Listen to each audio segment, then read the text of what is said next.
Hello friends, welcome back. So ఈరోజు మనం ఈ వీడియోలో ఏ రాశికి ఏ గ్రహం ఆధిపత్యం వహిస్తుంది అనే విషయాన్ని మనం తెలుసుకుందాం. సో మనందరికీ తెలిసిందే, మనకి 12 రాశులు ఉన్నాయి. సో ఒక్కొక్క రాశికి ఒక్కొక్క గ్రహం ఆధిపత్యం వహిస్తూ ఉంటుంది. సో మనం రాహుకేతువుని, ఈ నవగ్రహాల్లో రాహుకేతువు అనే షాడో ప్లానెట్స్ని మనం పక్కన పెడితే మిగతా 7 గ్రహాలు ప్రతి గ్రహం ఒక్కొక్క రాశిని ఇన్ఫ్లుయెన్స్ చేస్తూ ఉంటాయి.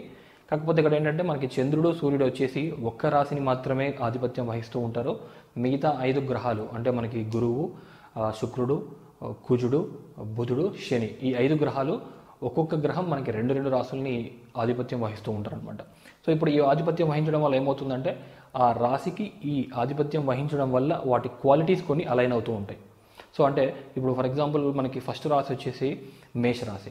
సో మేషరాశి యొక్క అధిపతి కుజుడు కాబట్టి మనకి కుజుడి యొక్క శక్తి మేషరాశిలో కూడా చాలా వరకు ఉంటుంది. సో ఏ గ్రహం మేషరాశిలో ఉన్నా ఆ గ్రహానికి కుజుడి యొక్క సంబంధం ఏర్పడుతూ ఉంటుంది అనమాట. ఎందుకంటే ఆధిపత్యం వహిస్తాడు కాబట్టి ఆ గ్రహానికి ఈ యొక్క కుజుడికి ఒక సంబంధం ఏర్పడుతూ ఉంటుంది. సో అలానే నెక్స్ట్ వచ్చి మనకి వృషభ రాశి. సో వృషభ రాశి వచ్చి మనకి శుక్రుడి ద్వారా ఇన్ఫ్లుయెన్స్ అవుతూ ఉంటుంది. సో శుక్రుడి యొక్క లక్షణాలు కొన్ని వృషభ రాశిలో మనం చూడొచ్చు. సో దాని తర్వాత మనకు వచ్చేది మిథున రాశి. సో మిథున రాశికి ఆధిపత్యం వహించేవాడు బుధుడు. సో బుధ గ్రహం యొక్క ఇన్ఫ్లుయెన్సెస్ ఈ కమ్యూనికేషన్ స్కిల్స్ కానీ లేకపోతే ఈ టాకిటివ్ నేచర్ కానీ ఇలాంటివన్నీ ఏమవుతుందంటే మనకి ఈ మిథున రాశిలో పుష్కలంగా ఉంటాయి. సో దాని తర్వాత మనకి కర్కాటక రాశి. కర్కాటక రాశి అధిపతి వచ్చి చంద్రుడు. సో చంద్రుడు మనసుకు కారకుడు కాబట్టి కొన్ని చంద్రుడికి సంబంధించిన తత్వాలు మనకి ఈ కర్కాటక రాశిలో కూడా మనం చూడొచ్చు. సో దాని తర్వాత మనకు వచ్చే సింహరాశి. సో సింహరాశిలో ఆధిపత్యం వహించేవాడు సూర్యుడు. సో సూర్యుడి యొక్క శక్తి, సూర్యుడి యొక్క ఎనర్జీ సింహరాశిలో చాలా వరకు పుష్కలంగా ఉంటుంది. సో ఏ గ్రహం సింహరాశిలో ఉన్నా ఆ గ్రహానికి ఒక సూర్యుడితో ఒక సంబంధం ఏర్పడుతుంది అనమాట. సో దాని ద్వారా మనం ఈ నేచర్స్ ఈజీగా అర్థం చేసుకోవచ్చు. సో దాని తర్వాత మనకి కన్యారాశి. మళ్ళీ కన్యారాశి వచ్చేసి బుధగ్రహం ఇన్ఫ్లుయెన్స్ చేస్తూ ఉంటుంది లేదా బుధగ్రహం ఆధిపత్యం వహిస్తూ ఉంటుంది. సో దాని తర్వాత మనకు ఉన్నది తులారాశి. సో తులారాశికి అధిపతి మళ్ళీ శుక్రుడు. సో ఎలా అయితే మనకి శుక్రుడు వృషభ రాశిని, 2వ రాశిని ఆధిపత్యం వహిస్తున్నాడో అలానే మనకి తులారాశిని కూడా శుక్రుడు ఆధిపత్యం వహిస్తూ ఉంటాడు. సో దాని తర్వాత మనకు వచ్చేది వృశ్చిక రాశి. సో వృశ్చిక రాశికి అధిపతి మళ్ళీ కుజుడు.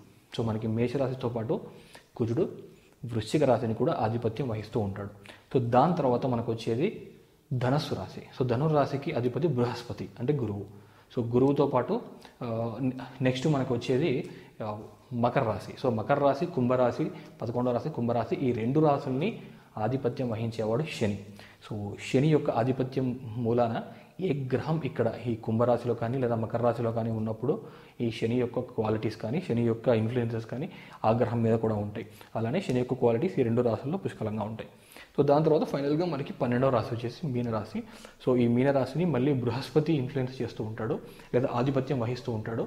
సో ఈ బృహస్పతి యొక్క ఆధిపత్యం వల్ల బృహస్పతి యొక్క కొన్ని లక్షణాలు లేదా బృహస్పతి యొక్క ఎనర్జీస్ ఈ మీనరాశిలో కూడా పుష్కలంగా ఉంటాయి అన్నమాట. సో ఇలా ఒక్కొక్క రాశిని ఒక్కొక్క గ్రహం ఇన్ఫ్లుయెన్స్ చేయడం వల్ల ఆ గ్రహం యొక్క ఇన్ఫ్లుయెన్సెస్ ఆ రాశి మీద బాగా ఉంటాయి. సో ఇప్పుడు మనకి ఇంకోటి మనం చూస్తే మనకి చంద్రుడు ఒక్క రాశినే ఆధిపత్యం వహిస్తున్నాడు అంటే కర్కాటక రాశిని. కాబట్టి మనం చంద్రుడిని బాగా తెలుసుకుంటే మనం కర్కాటక రాశి గురించి ఈజీగా తెలుసుకోవచ్చు. లేదా సూర్యుని బాగా తెలుసుకుంటే మనం సింహరాశి గురించి ఈజీగా తెలుసుకోవచ్చు. దాంట్లో పెద్ద కష్టమేం కాదు. సో కాకపోతే మిగతా ఈ 5 గ్రహాలు ఒక్కొక్క గ్రహం 2 రాశులను ఇన్ఫ్లుయెన్స్ చేస్తున్నాయి కాబట్టి అంటే ఇప్పుడు ఫర్ ఎగ్జాంపుల్ ఇప్పుడు మనకి కుజుడినే తీసుకుంటే కుజుడు మేషరాశిని ఆధిపత్యం వహిస్తున్నాడు, వృశ్చిక రాశిని ఆధిపత్యం వహిస్తున్నాడు. సో ఈ 2 ఆధిపత్యం వహించినప్పటికీ ఈ 2 రాశులకి చాలా వ్యత్యాసం ఉంటుందన్నమాట. ఎనర్జీస్ ఒకటే ఉంటాయి, కాకపోతే ఆ ఎనర్జీస్ బయటకు వచ్చేది లేదా మేనిఫెస్ట్ అయ్యేదానికి డిఫరెన్సెస్ ఉంటాయి. సో అంటే ఇప్పుడు ఫర్ ఎగ్జాంపుల్ ఇప్పుడు మనకి కుజుడు మేషరాశిని ఇన్ఫ్లుయెన్స్ చేస్తుండడం వల్ల లేదా వృశ్చిక రాశిని ఇన్ఫ్లుయెన్స్ చేస్తుండడం వల్ల ఆధిపత్యం వహించడం వల్ల ఈ 2 రాశుల్లోనూ ఎనర్జీస్ ఎక్కువగా ఉంటాయి, శక్తి ఎక్కువగా ఉంటుంది. అంటే కుజుడి యొక్క సింబల్ శక్తి కాబట్టి అలాంటి శక్తి రెండిట్లో ఎక్కువగా ఉంటుంది. అలానే అగ్రెసివ్నెస్ ఎక్కువగా ఉంటుంది, డామినేషన్ ఎక్కువగా ఉంటుంది, అలానే వీళ్ళకి విల్ పవర్ ఎక్కువగా ఉంటుంది. సో డిజైర్స్ ఎక్కువగా ఉంటాయి. ఉన్నప్పటికీ ఈ 1కి 2కి 1కి 8కి చాలా తేడా ఉంటుంది. ఈ తేడా ఎక్కడ వచ్చేస్తుందంటే 1 అన్నప్పుడు ఈ మేనిఫెస్టేషన్స్ అంతా డైరెక్ట్గా చూపించేస్తుంటారు అనమాట. అంటే మేషరాశి వాళ్ళు ఈ డామినేషన్ కానీ ఈ సెల్ఫ్ రెస్పెక్ట్ కానీ ఈ పౌరుషం కానీ ఇలాంటి విల్ పవర్ కానీ డైరెక్ట్గా చూపించేస్తుంటారు. అదే 8 దగ్గరకు వచ్చేసరికి 8 అన్న నెంబర్కి సీక్రసీ అన్నది ఒకటి ఉంది. సో 8 సీక్రెట్ నెంబర్ కాబట్టి 8 అన్నది మనకి ఒక ట్రాన్స్ఫర్మేషన్ నెంబర్ కాబట్టి ఎనర్జీ అంతా ఎప్పుడు వీళ్ళలో ట్రాన్స్ఫార్మ్ అవుతూ ఉంటుంది అనమాట. అంటే వాళ్ళు అప్స్ అండ్ డౌన్స్లోకి వెళ్తూ ఉంటారు. ఒకసారి చాలా ఎనర్జెటిక్గా ఉంటారు, ఒకసారి చాలా మూడీగా ఉంటారు.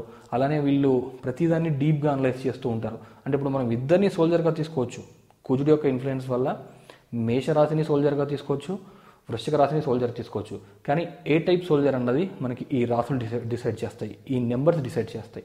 సో 1 వచ్చేసి మేషరాశి వచ్చేసి డైరెక్ట్గా అటాక్ చేసే సోల్జర్. 8 వృశ్చిక రాశి వచ్చేసి ఇంటర్నల్గా ఎనర్జీ పెట్టుకున్న సోల్జర్. అంటే ఇప్పుడు మనకి సోల్జర్ ఎనర్జీ మేషరాశి వాళ్ళకి బయటికి డైరెక్ట్గా కనపడితే, వృశ్చిక రాశి వాళ్ళకి అలాంటి సోల్జర్ క్వాలిటీస్ చాలా వరకు ఇన్నర్గా ఉంటాయి, లోపల్లో ఉంటాయి అనమాట. సో అంటే వాళ్ళ లోపల దాకా వచ్చేదాకా అలాంటివన్నీ బయటపడవు. అలానే వీళ్ళు చాలా 8 అన్నప్పుడు చాలా డీప్గా డిగ్ చేసే తత్వం ఉంటుంది. అంటే ఒకటే దాని మీద కాన్సన్ట్రేషన్, లోపలికి లోతులోకి వెళ్ళే తత్వం వీళ్ళకుంటే, 1 మేషరాశి వాళ్ళకి డైరెక్ట్గా చూపించే తత్వం ఒకటి ఉంటుంది అనమాట. సో అలానే ఇప్పుడు మనం గురువుని తీసుకుంటే, గురువు వచ్చేసి మనకి ధనుస్సు రాశిని, మీన రాశిని రెండింటిని ఇన్ఫ్లుయెన్స్ చేస్తూ ఉంటాడు. కాకపోతే ఇక్కడ 9, 12 రెండు డిఫరెంట్ హౌసెస్ కాబట్టి 12 అనేసరికి మనకి ఎక్కువ స్పిరిచువల్ నాలెడ్జ్, ఎక్కువ మోక్షానికి సంబంధించిన నాలెడ్జ్ ఇలాంటివన్నీ ఉంటాయి. సో అదే 9 దగ్గరకు వచ్చేసరికి మనకి ఫిలాసఫీ, లేదంటే రిలీజియస్ థింగ్స్, లేదంటే ధర్మానికి సంబంధించినవి ఇలాంటివన్నీ ఎక్కువగా ఉంటాయి. సో 2 గురువుకి సంబంధించిన ఎనర్జీసే, 2 విజ్డానికి సంబంధించినవే. కాకపోతే ఏ టైప్ విజ్డమ్ అన్నది ఈ 9 సెగిటేరియస్ ధనుస్సు రాశి లేదా 12 మీన రాశి అవి డిసైడ్ చేస్తాయి అన్నమాట. సో అలానే శని కూడా అంతే. 10th హౌస్ అయినటువంటి మకర రాశికి డిఫరెంట్గా ఉంటుంది, 11 అయిన కుంభరాశికి డిఫరెంట్ ఉంటుంది.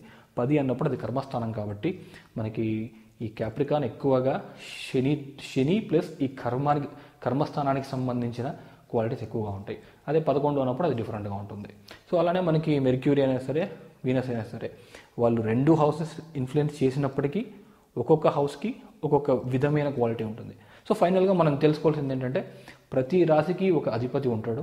సో ఆ అధిపతిని ఎవరో మనం తెలుసుకోవాలి. అలా తెలుసుకున్నప్పుడు మనకి ఆ హౌసెస్ యొక్క సిగ్నిఫికెన్స్ కానీ, లేదంటే ఆ హౌస్ యొక్క స్ట్రెంగ్త్ చూడాల్సినప్పుడు ఆ అధిపతి ఎక్కడున్నాడో కూడా చూస్తే దాన్ని బట్టి మనకి ఈ హౌస్ యొక్క స్ట్రెంగ్త్ బాగా అర్థమవుతుంది.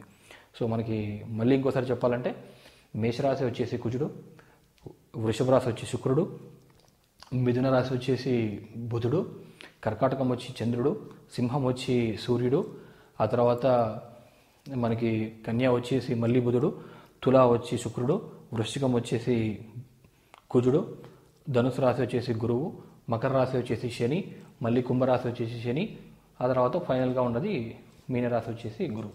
సో ఇలా మనకి ఈ 12 రాశుల్ని ఈ 7 గ్రహాలు ఆధిపత్యం వహిస్తూ వాటి యొక్క ఎనర్జీస్ ఇస్తూ ఉంటాయి అన్నమాట. అండ్ అది ఇవాల్టి video. And thank you very much for watching this video. మీకు వీడియో నచ్చినట్లయితే లైక్ చేయండి, షేర్ చేయండి, సబ్స్క్రైబ్ చేయండి. And thank you very much. Bye.